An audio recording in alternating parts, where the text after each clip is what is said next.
What's up, guys? NepentheZ here, and welcome back to another episode of The Road to Glory. I'm going to show you a few things I've done for preparation. I don't really know what for a big SBC. Preparation for an icon, a big icon, or preparation for Player of the Year cards, or potential preparation for Team of the Season and stuff. Before we get into that, not even preparation for anything in particular, just something that I've done at periods throughout the year this year that I didn't do for the last month or so because I've just been lazy. You guys know I'm just not really playing on the Road to Glory account much anymore because for me, there's not a lot to play for. And I do want to talk a lot in detail about that today. But before we get there, first things first is there was a comment from F1 Germany Racing Content. He says, does the transfer profit include the loss of every 15k entry? Obviously, in yesterday's video, we were talking about how I've made nearly 20 million coins, and it doesn't take into consideration the loss of the 15k entry, and it doesn't take into consideration the price of a pack when you open it. So if I went and opened, I don't think there's any promo packs today, but if I went and opened this 7.5k pack, I wouldn't lose 7,500 coins from my transfer profit, but I would gain the value of anything that I sold onto my transfer profit. And so you'd think, oh, well, that just hyperinflates the transfer, how many coins you've made and such. But, and in some regards it does. But the thing that it doesn't do is it also doesn't take into consideration the coins that you get back from FUT Champs. Now, of course, we finished Gold 3 mostly the last 8 weeks or so, maybe 9 weeks. But when I was up here in the Elite 3, Elite 2s, I think I finished Elite 2 4 times. That's 400,000 coins that I earn that aren't accounted for in transfer profit. I finished Elite 3 like 7 or 8 times. That's going to be another like 500,000-600,000 coins that aren't accounted for. I finished Gold 1 like 4 or 5 times. It's another 200,000-300,000 coins that aren't accounted for. So it kind of like ebbs and flows, and it's very weird. And the week that we finished, any week that we finished anywhere in squad battles, which wasn't often, but when it did happen, we finished obviously top 100 once. I think I got into 21 to 50, so that was another 65k not accounted for. We finished in the gold several times. That's probably another like 50, 80, 100k altogether not accounted for. And that kind of leads me on. So the transfer profit, the trade profit, whatever it is, it's a really it's something to not pay too much detail to. It is a fun little figure to look at, but I think because EA have just used the initial infrastructure of FIFA Ultimate Team for so many years, things like adding draft, they didn't then think, okay, so how does this impact trade profit? Like they just they just added so much, and they instead of actually reworking the game, they're just piling on top, and it causes issues like that. But to segue into what I've just been talking about there with like earning coins and such from all over the game, it's weird for me because I lost the desire to play this game around Christmas time, which I did the same time last year, and I forced myself in many regards to just keep playing for whatever reason. But EA have just released a pretty cool SBC today. They released a Juan Mata SBC, and I'm not going to do it. And the reason why I'm not going to do it is because it's not a card that would fit into my team. And that in itself is both one of the reasons why I kind of stopped playing champs, but also one of the reasons why I wish there was a casual mode which, funnily enough, would have kept me playing champs. Now, I know we've talked about champs and stuff a lot, but I just want to give, I'm still trying to figure out in my mind what it is that's causing me to just not want to play FIFA, or to not want to take the game seriously, or to not want to burn up to 1 million coins, or get 2 or 5 or 10 million coins for Team of the Season. And it's more than just the answer of being, I'm not good enough, or I hate the gameplay, or anything like that. And it's actually a combination of several different entities. And one of the first things in terms of SBCs is, not DeAndre Yedlin, I would have never done him, but Flashback De Rossi is a quality card. It's 250k. Juan Mata is a quality card. He's about 100,000 coins on PlayStation. If I did just those 2 SBCs, which are the most recent 2, forgetting icons and all sorts, that's 350,000 coins just gone. Just like that, just gone. And because I'm not playing squad battles, or FUT rivals, or FUT champs, for me to waste 350,000 coins on an SBC, or 2 SBCs, It has to be an utter game changer. And none of them have been. None of these SBC cards are going to get even into my main team. And that's part of being a product of being successful on this series, to the degree where, when we look at Varane and Kante's Team of the Year cards, we've got already 2 of our 11 slots end-gamed. And we've had that since January. When we look at the icons that we've got, Ferdinand, Raul, and Best specifically, and Ballack, that's now 4 more spots that are there to cover until Team of the Season that don't need upgrading. So that's now 6 of my 11 spots in my team are taken away. And it leaves very little room for improvement, especially when we have Juan Fran and David De Gea. That's 2 more of the spots filled up by game cards that can just be there perfectly acceptably until Team of the Season. That's now 8 of my 11 slots changed, or taken up, should I say. And that in itself caused a problem where it was like, if the SBC wasn't better than what I had, it wasn't worth doing it. And that again comes down to the fact that because there's no casual mode, there's nowhere to play with all these awesome cards that are coming out, because Champs is so competitive, especially if I wanted to get to the high levels, that I can't get away with using these good fun cards in Champs and still expect to be able to get to a high level. And if I want to continually get these good fun cards, I have to continually play to a high level to get the best out of rewards. And I just haven't been doing that. So it's kind of like this just circle of, if I want all the SBC cards, I've got to play the best champs that I can play to get the best rivals and best champs rewards that I can get, and potentially even play squad battles and make that kind of the thing. But then there's no reason to get these SBC cards because they don't improve my team to actually help me in champs. And then that means there's nowhere to play them. And so what happens is it kind of starts breaking the circle down, and you start thinking, well, I don't need to do this SBC because it doesn't improve my team. And so because it doesn't improve my team, I don't need to play hard because I don't need the coins to be doing SBCs. And because I don't need to play hard, I don't need to play at all because I already have so much. My team's good enough until Team of the Season. And so it just kind of unravels to the point where I'm like, I just don't need to play the game. And that sucks, because if I had played, and looking back, I'm still happy. I'm very happy with where we've gone. But if I had played squad battles even to Elite 1, now I think it would be a gross waste of time. It's not efficient, or yada, yada, yada. But if I had played to even Elite 1 every week since the game came out, that would have been 2 rare mega packs per week bonus and 30,000 coins. Now, even if we had just generic pack luck, we would have still made good coins out of those 2 rare mega packs. We would have still made another 20 weeks worth of 30,000 coins. We would have made another 600,000 coins plus match coins getting up to Elite 1. And if I was playing to top 100, it would have been even more, and it would have been even better. And then that's just squad battles. And then for FUT Rivals, I got to Division 1. I played 1 week in Division 1. I hated it. I relegated myself back down to Division 4. I played myself back up to Division 2. And that's where I decided to stay, because the rewards were the best in terms of not doing anything and still getting rewards. And this week we're going to get not a lot because I haven't played. But, we were getting 2 rare player packs and 2 rare election player packs. But if I went to rank 1, look at what I would have been picking up again. And if I was taking untradables, all I would have been doing is stacking my club up. 2 rare mega packs, 2 rare mixed players packs, and 4 mega packs. Stacking my club up continually, just boosting my club full of cards so that when an SBC comes out, I don't even need to spend coins. I've got the cards in there because of FUT Rivals. And then on top of that, the match coins that come along with playing FUT Rivals. And then for FUT Champions, even if Gold 1, I personally feel like it would take me a week or 2 to get back into Elite. I don't think I have it in me right now to get to Elite if I played all 30 games. Obviously, I'm not even playing Champs. You can see there I played 6, I won 6, and I stopped. But let's say I was playing FUT Champs still. Right now, I think it would take me a week or 2 to get back into the Elite stages to get the feel for playing the competitive FIFA again and the high-end players in the late games. But even at Gold 1, another 10 weeks of Gold 1 would have been another how many match coins, another 500,000 coins, another 20 100k packs opened, which would have given me, again, a whole bunch of players that I would have been able to use or sell, make coins and save on SBCs. And it would make me sit there thinking, when I see Juan Mata for 100,000 coins, I would sit there and think, yeah, I don't mind that at all. I'll finish Elite 3 next week and get 70,000 of that 100,000 back, plus the match coins, boom, that covers it.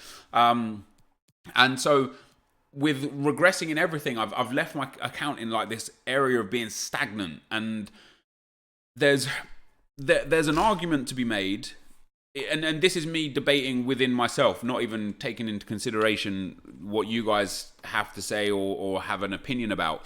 But there's an argument to be made that if I had played and played and played and just kept playing with the team that I had, maybe I would have been able to upgrade the odd player here or there. Maybe I would have been more engaged in indulging in a prime icon moments card or something along those lines. Not that even now there's not even one that I would really care about doing. But maybe if I carried on playing all of those games and all of those games and all of those games, maybe now I'd have just got Bergkamp in my team because I'm an Arsenal fan.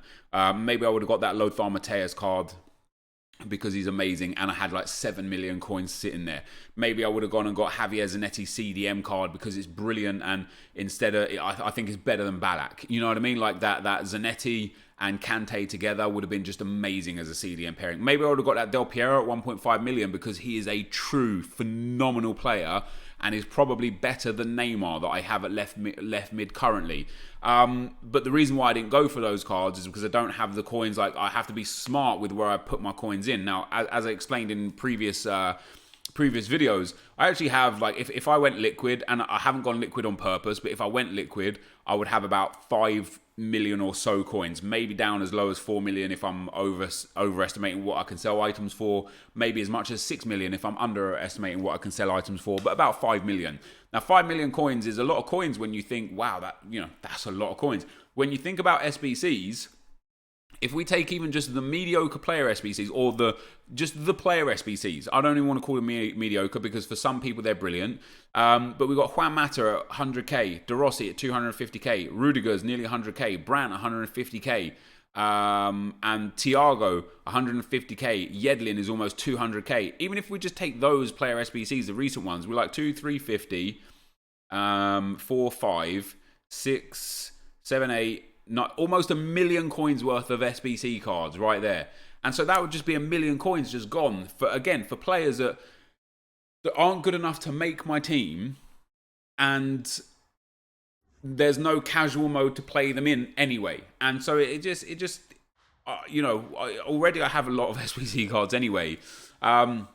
But basically, I don't even know why I'm discussing this. I don't even know where this came from. And this wasn't even the point of the video. I don't even know what this is about. But I'm more just sitting here to try to, I guess, like explain, talk it through with myself, with you guys, if that makes sense, about almost trying to understand why I'm not really engaged with playing FIFA at the moment. And I think the answer is because there's nothing for me to play for, even though there actually was something to play for. It was just a long game, and I don't want to play champs to earn, because I could earn way more. Again, let's take the argument that I am still hitting Elite 3, not Elite 2 like I was when I was playing, heavy every week, full, into Division 1 in Rivals and stuff. But let's say I'm hitting Elite 3. Every week I'm now picking up 70,000 coins and probably about 20 to 25,000 match coins. So almost 100,000 coins just in coins for finishing Elite 3. We'd get the third extra bonus pick, which, although the red player picks, generally speaking, haven't been great for me, it would have been another 83 or 84 or 85 rated card that would have saved me 5 or 10 or 15k in an SBC. We would have got another 100k pack that could have been terrible and could have been good. And we would have got another 3 informs that would have saved me a minimum of like 45 to 60,000 coins if we hit the low end ones, and more if we hit the big ones. So on an average week, we would have either gained or saved anywhere from 300 to 500,000 coins as like a minimal figure. I'd say minimum we would gain or save 300, maybe 200,000 coins minimum, and an average maybe like 350, 400,000 coins. Now, over a 10-week period, which we've only played to Gold 1 for, well, we've been playing to Gold 1 now since Christmas, so all of January, all of February, most of March. We're looking at, about 10 weeks since I stopped playing. Just assuming that I finished Elite 3 and got very average rewards every week, we're already looking now at me losing out on 2 to 3 million extra coins.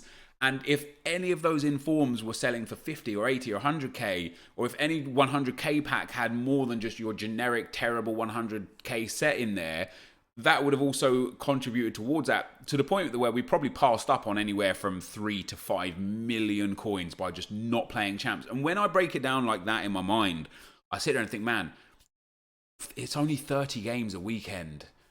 Like, this is my job, and I would love to have had the extra 5 million, 3 million, or even 2 million coins in the account, or players just sat there waiting for SBCs, and I didn't. And what I took instead was Gold 3.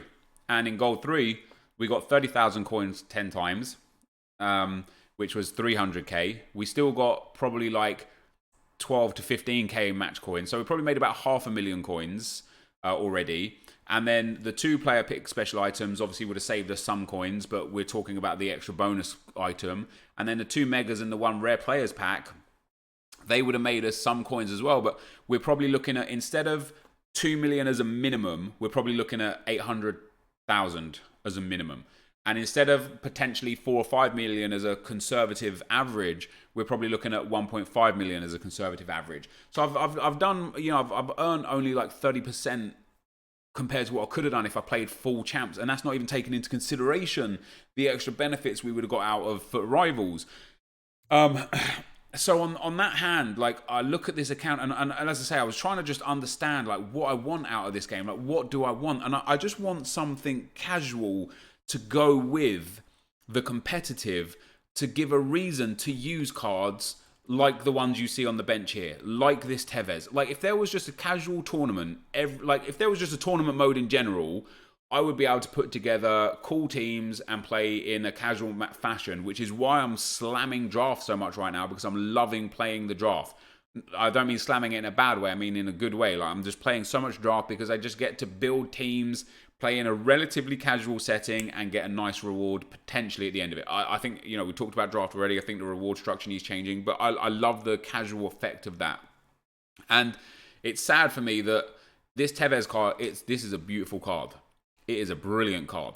He's got great physicals. He's got good dribbling, great finishing, great pace. He's got 4-star skill moves. The problem with this card is, and the reason why you just can't even use this in champs, is because A, he has medium-low work rates, which for a striker aren't ideal, but you can kind of get away with that because you can set him to stay forward, getting behind, no problem. B, he has 3-star weak foot, which just is not meta enough if you want to play champs competitively, or to the best of your ability at the very least. He's 5'7", which is too short for the game, in terms of being a meta player. And he can't jump and head. So in terms of crossing, which is important, I'm not going to try and force this crossing thing that people think doesn't exist or whatever. I think it's very specific to certain players. But yeah, he can't jump. And so this card, you never really see this card. And it's because when you look at somebody that is very meta with Ibrahimovic, he's very tall. He's got 4-star skill moves. 4-star weak foot, 5-star skill moves. Yes, he has medium-low work rates, which again isn't ideal. What that medium-low does, though, it does 2 things. Number 1, it means that, again, you can set player instructions for him to stay forward and get him behind. But B, being medium-low means he doesn't burn much energy, which means his lack of stamina at 71 isn't a real issue. And then he just has everything else as being brilliant. Great dribbling stats, great strength and aggression, great passing, great shooting, and he fits everything that this game needs for you to be the most successful that you can be at the game. And ultimately, I want to have a squad where I'm like, this is my main squad that I'm using in champs and rivals to grind, to get all the coins and packs, to be able to build the fun squads, but also allow me the opportunity to upgrade to better players when I need them. And when we actually look at my best team, like, this isn't my best team that you see here. This is just the team that I've put of all my untradables, right? But when we look at some of my best players, as I said, this is an end. This is a close. Like, there's no centre back that I can get that's better. And so yeah, I get in this position of thinking to myself, okay, so what I need to do, and this is where we're going to lead into preparing for what's coming. I got into this position of what I need to do is I need to prepare for a time where there is going to be something better. And for me, that's team of the season, because only team of the season players are really going to make a true impact on my squad, or prime moment icons. And the prime moment icons that have been released aren't good enough to even get into my squad, unless, like, for example, Lothar Matthäus is probably good enough, right? His card is just brilliant. It's considerably better than Michael Ballack's, apart from the fact, again, he's a little bit short, but that Lothar Matthäus card is absolutely insane. But because I've been preparing in ways that aren't necessarily playing champs and rivals, I can't now justify spending 2.3 million coins on him. I would rather, and again, it gets to that point where it's like, I would rather prepare better for an icon that I actually want, a Prime Moments that I would really love. And that Prime Moments will be Prime Moment Henri that I will get no matter what. And then potentially, after playing with him a lot, Prime Moments Eusebio. I would love him in my club because that card is just spectacular. Prime Moments Cruyff, Hullet, Ronaldo, Maldini. Like, these icons that I just want in my club. And we've been, now it's time to prepare for those. But I can't prepare for those because we don't know what requirements they're going to require. We don't even know if they're actually going to get Prime Moment cards. And so I started doing a little bit of everything. And I feel like it was a wrong thing. I was playing champs to gold 3. I was getting rivals to rank 3. I started saving packs, which I still think are going to be very, very, very good for Team of the Season. We've got a lot of great packs saved up. Very happy with that. And then I started doing silver pack method, bronze pack method, getting geared, ready, getting, my club is stacked. If we look at specifically untradables again for club cards that we can put into SBCs, De Bruyne can go. Neymar maybe I'll save for potential player of the year from League One. Torres can go. Eriksen can go. Casillas can go. Like, all of these cards, like Tevez, Rooney can go. And again, Rooney is a card that I would love to just use a lot. But if I use Rooney, I lose out. I lose out on the chance of getting more wins because of having this card in my team. And it's stupid. And it's because I put, I don't know. Anyway, what I did to prepare, or not to prepare, but something that I did that I've done a lot, and people always used to ask me, like, why did you buy such and such? You remember when I went and bought all those 84s and 83s? People were just like, why did you buy them? And the answer is because there's no reason to buy them. And so I started doing that with a lot of other players. This Gabriel Jesus can go now. We're done with him. I bought this Delict because he is the highest rated, cheapest man of the match card at 36,000 coins, which is what I bought him for. Would great if he's already up at 40k. It looks like he is already up at 40k. And then all the other man of the match cards, guys, I bought for 15k, give or take, maybe 16k. And the beautiful thing about these cards is they discard for like 15k. So yes, I've dumped a whole bunch of money into these cards, right? But I can't, like, worst case scenario here, I'll lose a few thousand coins. Best case scenario, an SBC comes out that requires these, and I've got them at the cheapest possible price that they could have possibly been at, and then can use them for a big SBC that will advance my team. Or secondly, they spike in value, I sell them and I make a whole bunch of coins to be prepared for the next time there's an SBC. And the reason why these cards specifically is because last year, one player of the month and then player of the year cards required ones to watches, man of the matches, hero cards as well, although we don't have enough hero cards this year for me to think that they could realistically use those. But there's so many card types in the game this year that I thought we got to get prepared for that. And then, of course, we've got like PK that we packed. I went and bought this ZH card. It's a headliner card. It's a really high rated and he's super cheap. For an 89 rated card anyway, he's just super cheap.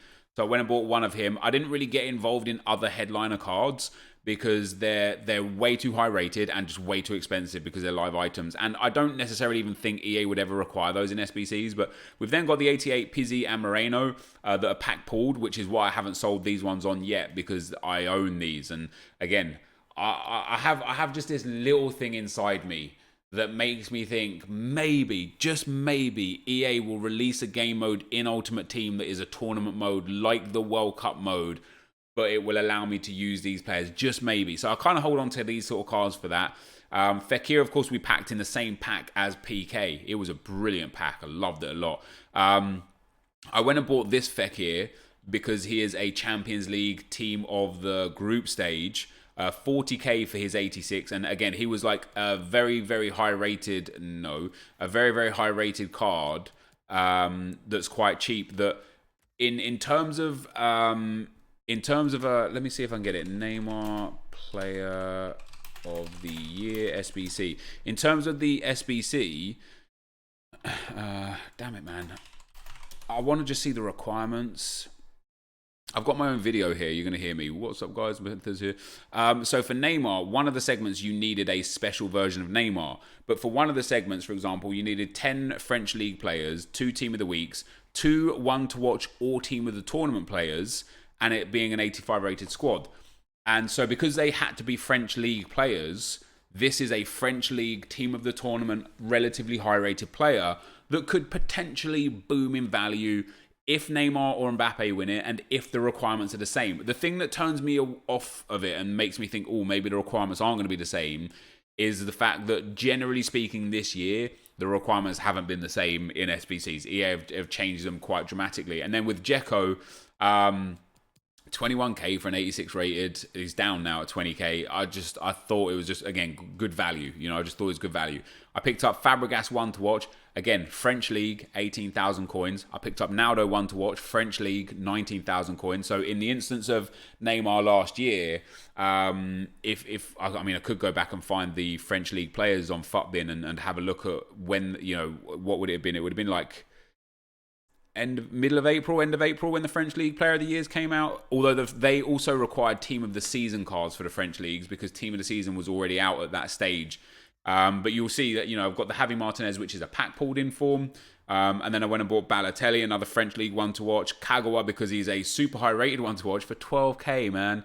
Again, you can't go wrong here because best case scenario, high rated 1s to watches are needed for an SBC, so he spikes.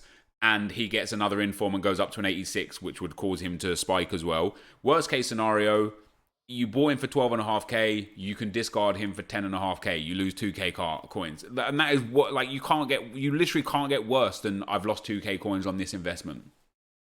Alvaro, I packed. Milik, I packed. Naby Keita, I bought.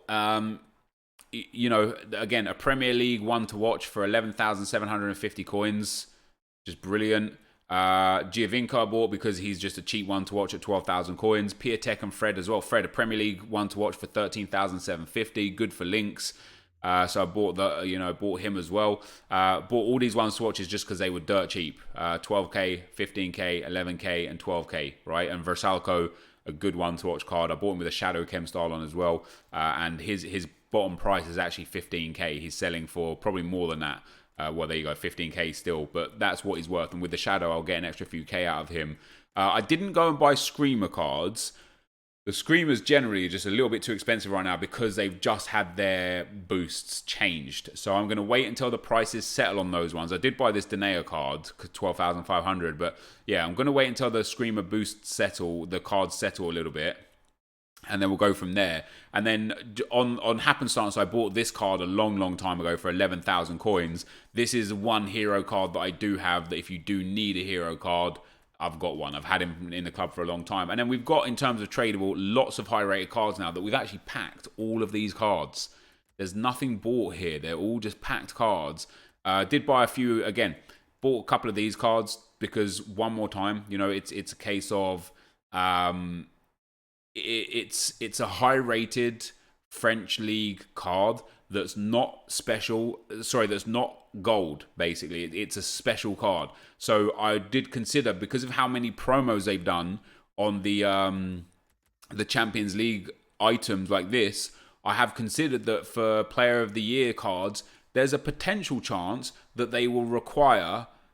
Champions League cards, just the UCL cards. And if it's for the Premier League Player of the Year and Young Player of the Year, we have obviously I went and bought Wijnaldum and Shaqiri as well because they were just two of the highest rated, cheapest cards. But for the Premier League Player of the Year, I obviously have Kevin De Bruyne, which don't get me wrong, this is even now, this is an absolutely sensational card. But because of the players that I have in my team, he's not required anymore.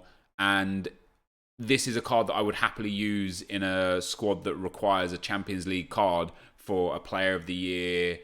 Who are we looking at for Player of the Year? Sergio Aguero, potentially. Virgil van Dijk, potentially. Raheem Sterling, potentially. Maybe he gets Young Player of the Year.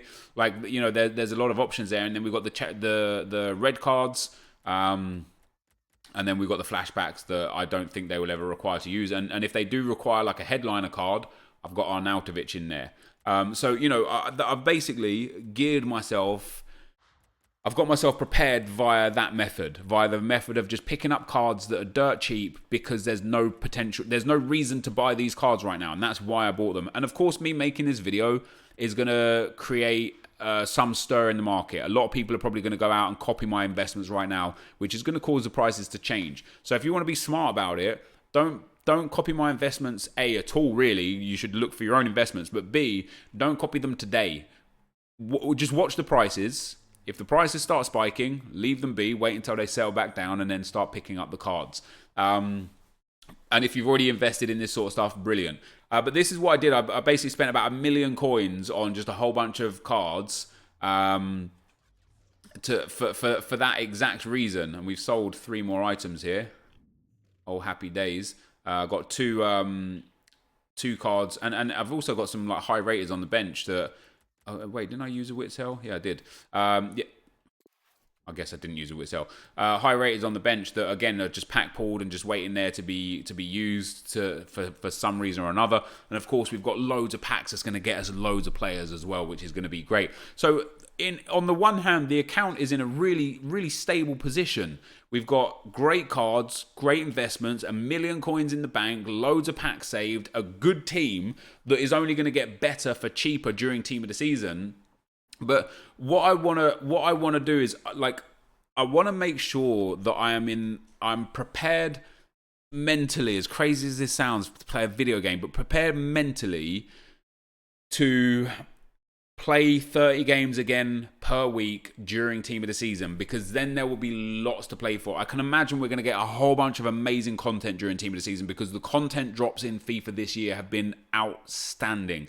It's not always been content that I like. It's not always been good value content, but there have been a lot of content drops. And so for Team of the Season, there's going to be a lot of content drops as well. And so it's going to give me a reason to want to play and grind to get these Team of the Season cards that can actually improve my squad. So that's where we're at with the account, really. I guess it's turned into just a little bit of me just rambling on yet again. I just wanted to give you guys like an insight into what I'm thinking about with this account and stuff, and the reason why, although there is some reason to play to 30 games a week. A, you can test yourself. B, you can stay sharp at the game and improve. C, I could have picked up the extra coins and stuff and maybe made. I think after looking at the numbers here today, I probably would have made another 3 to 5 million coins doing it. But then on the other hand, I wouldn't have been playing all those drafts. I wouldn't have got the, for example, that Inform PK and Inform Fekir, both of those cards came out of a draft win. That Tony Kroos came out of a draft win. So if we look at the pricing in that manner, that Inform Fekir is coming in at 65,000 coins. That Inform PK is coming in at, he's got to be a little bit more expensive than that, hasn't he? It's coming in at 70,000 coins. That's like 150,000 coins just off of those two players alone, let alone all the other profit we made off the draft. But yeah, just wanted to give you guys a bit of insight into the account and where I'm at and why I'm not playing games necessarily, because I am doing a lot on the account still. I'm just not doing things that are really easy to put into video context. In terms of this video, I'm sure a lot of people will find this video super boring and it's not what you want to see. It's a game of FIFA and you've seen me again make a video where I'm just in the menus doing not a lot. And I get that. And, I wish there was a casual mode that would have kept me playing this game for longer, but there isn't. And that's just my perspective. I know some people love the game as it is and play the game as it is. But ultimately, I just wanted to give that little bit of insight into what I'm doing, because even though I am being lazy on the account in many regards, like I haven't opened bronze packs for the longest time, and I don't even have that many bronze players, and I could really use like a good 3-4 hour session of just slamming and spamming bronze packs to get my club stocked up with bronzes again for when the time comes that I'm going to need them. I haven't been doing that sort of stuff, but I have still been putting time into the account. But it's really hard to put into content and make a video on, hey guys, I went and bought these players. And here's why, because I kind of do it just like here and there. Like last night I was just sitting there and I was thinking like, what haven't I got in my club? Let me just go and buy some of these. And then I started looking a bit deeper and I thought, okay, let me make a video on this now tomorrow to let people know what I've done, why I've done it, and where I'm at with it. But that, guys, is going to be the end of the video for today. If you did enjoy it, be sure to leave a like, rate, and comment, and subscribe to my channel if you haven't already. But for now, guys, I'm out. Peace. I'm still here.